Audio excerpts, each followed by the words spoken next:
The boars are back in town. That's right. Listen up, medieval monarchs. The number of wild boar has been increasing in the UK, and the latest research from King's show they're having a surprising impact on the environment. So, let's find out more. And don't worry, this video isn't going to be boring.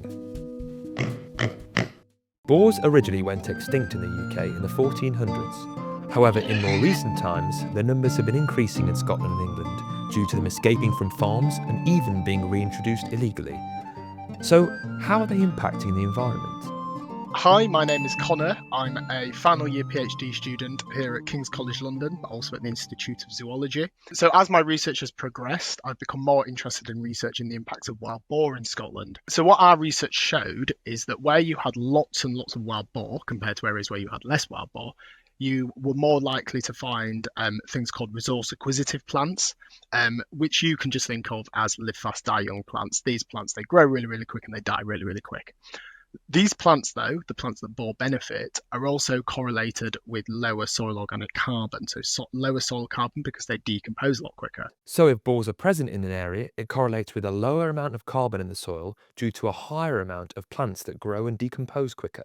But why is that? So boar do this really cool thing where they will root around in the soil. So they essentially will dig their nose into the soil, they'll flick the soil, and by doing that, they sort of locate underground plant parts and invertebrates and other food items. But this process makes them quite unique, so they can have quite unique impacts on the environment. So as the boars uproot all the plants indiscriminately through their unique foraging behaviour, it suits these plants that can grow back quickly.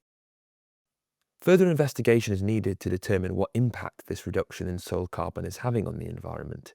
But what this research does show is a surprising impact species reintroduced through rewilding can have on the environment.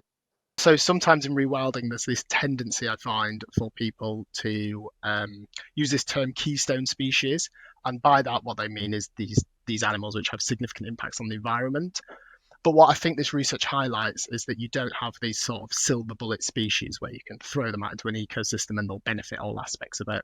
In fact, there might be trade-offs going on. So maybe the boar benefits some aspects of the ecosystem, like say seed dispersal or plant diversity, but fail to benefit other aspects like the soil carbon storage. Understanding those trade-offs can help us implement better rewilding, which creates more functional ecosystems with more benefits for people and nature.